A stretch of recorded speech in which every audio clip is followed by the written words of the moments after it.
Les équipes volantes en santé, un rêve à oublier? Et est-ce que la région demeure un chef de file dans le monde minier? Voilà les questions qu'on s'est posées pour vous.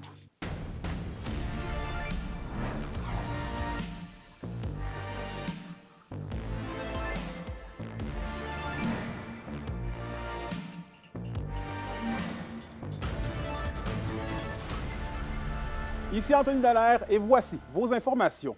On débute le bulletin dans le domaine de la santé. Selon la Fédération de la santé et des services sociaux de la CSN, le gouvernement Legault compte abandonner le programme des équipes volantes en santé. Et pour nous en parler, Alexandre Cabana qui est en studio. Alexandre, bonsoir. Bonsoir, Anthony. Bon, Alexandre, disons-le, la nouvelle a pris tout le monde de court ce matin. Oui, absolument. Ce serait déjà la fin pour l'entente des équipes volantes dans la santé, qui a pourtant été négociée en grande pompe l'été dernier.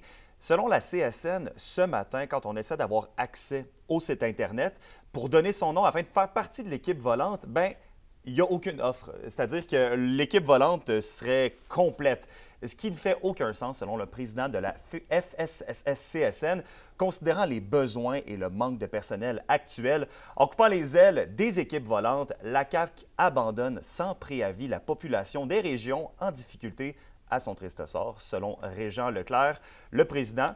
Il dénonce énormément d'improvisation de la part de la CAQ. On peut l'écouter. On a répondu présent, on a aidé le gouvernement, mais là, manifestement, aujourd'hui, même si on a signé une entente l'été dernier, là, aujourd'hui, on apprend qu'il cesse l'usage des équipes volantes. Et là, on est estomaqué. On ne comprend pas parce qu'on ne nous a pas avisés, parce que le gouvernement donne l'impression qu'il est en contrôle. On vous le dit, du terrain, le personnel vous dit que le réseau de la santé et des services sociaux est géré en improvisation dans le cadre de la mise en place de Santé Québec. Il n'y en a pas de plan, là. On fait n'importe quoi et le contraire. C'est hautement préoccupant parce que le réseau de la santé appartient à la population, elle n'appartient pas à la coalition Avenir Québec.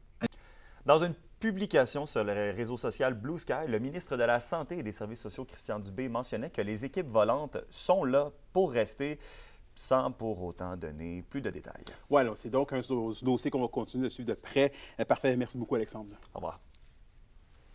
Il faut le dire, la région a bonne mine. C'est que l'Abitibi-Témiscamingue arrive première au Québec dans le secteur minier. C'est du moins ce que dévoile le plus récent chiffre de l'Association minière du Québec. Félix Blaquer a plus de détails. Une grosse part là, des retombées économiques de l'industrie minière vient de l'activité minière en Abitibi-Témiscamingue. Par notamment sa contribution au produit intérieur brut québécois, au secteur de l'emploi et au total des investissements miniers, la région arrive première au Québec dans le secteur selon l'AMQ. Mais aussi étant donné les 1149 fournisseurs régionaux en lien avec l'industrie qui représentent 30 des contracteurs à l'échelle de la province. On parle de fournisseurs d'équipements, de fournisseurs de services à l'industrie, des entreprises de forage sont installées en Abitibi. Alors, c'est un bel écosystème d'affaires qui s'est généré autour des installations minières. On a quand même une belle histoire minière en Abitibi, là. On a des mines, ça fait plus de 100 ans en Abitibi. Au-delà des PME, c'est aussi le secteur de l'éducation régionale qui participe à hisser la région en première place par son développement du savoir-faire et de l'expertise minière. Toute la restauration du site Manitou, près de Val-d'Or, et où l'université a été très actif là, en termes de recherche. Et puis, bon, évidemment, ça déborde du site. Là, on développe des façons de faire qui peuvent être appliquées ailleurs. D'un autre côté, Québec Meilleure Mine croit que l'industrie minière régionale a encore du chemin à faire dans la protection des espaces et des citoyens. L'organisation déplore la proximité de certains projets miniers avec les milieux urbains. Ces réalités-là sont propres à l'Abitibi-Témiscamingue et vont continuer de perdurer tant aussi longtemps qu'on ne permet pas une zone tampon autour des villes et villages de la région. Dans les défis à venir, l'AMQ cite notamment les amendements apportés au projet de loi sur les mines et la réglementation s'y rattachant qui risquent d'altérer les façons de faire. Félix Blaquière, RNC Nouvelles, Val-d'Or. Bon, le temps froid s'installe enfin dans la région. C'est donc aussi la saison des nez qui coulent et de certains virus respiratoires. Donc, grippe ou rhume, comment faire la différence, mais surtout, comment prévenir et guérir? Pour nous en parler, j'ai avec moi en studio Noémie Kennel, qui est infirmière clinicienne à la pharmacie Uniprix de Rouyn-Noranda. Noémie, bonjour. Allô? Bon, mon frère m'a toujours dit que la grippe et le rhume, c'est comme le Pepsi ou le Coke. On ne sait pas vraiment c'est quoi qui fait la différence. Donc, pour le rhume et la grippe, c'est quoi qui les différencie?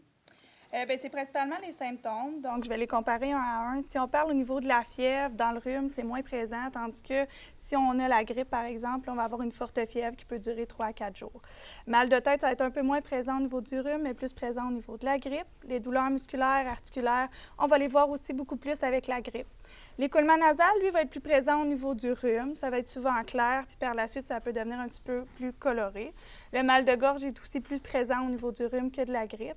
Puis quand on parle de toux, là, ça va être beaucoup plus dans la grippe souvent, qui peut durer plusieurs semaines.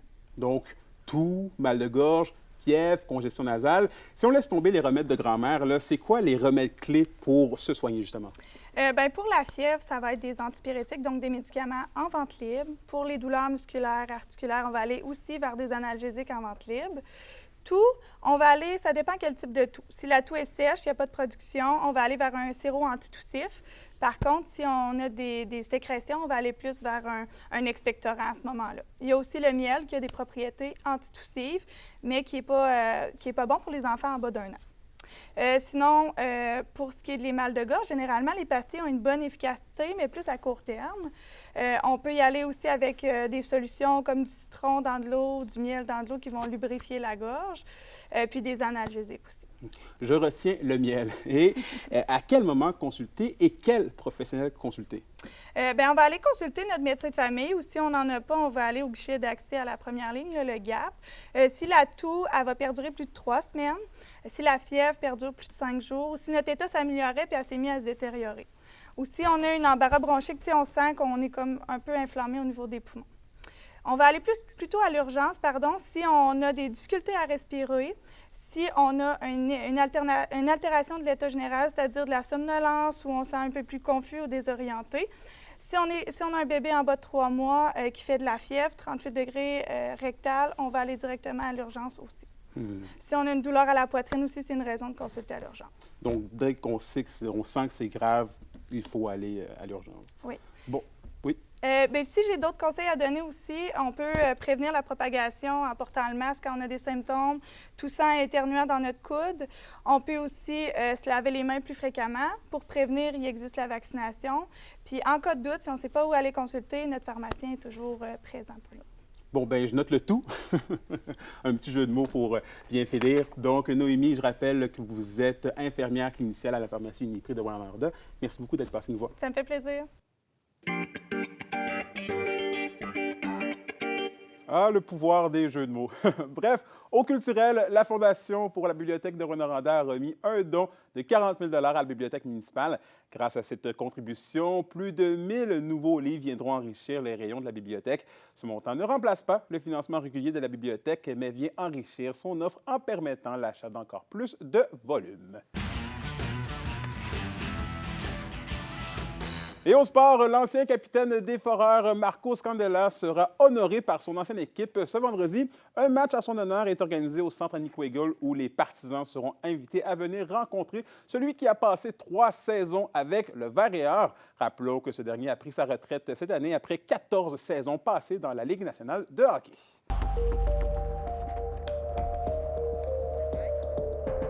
Et à la météo de l'Abitibi-Témiscamingue pour ce soir et cette nuit, c'est de la faible neige intermittente pour la majorité des secteurs, minimum entre -5 et -6 degrés Celsius.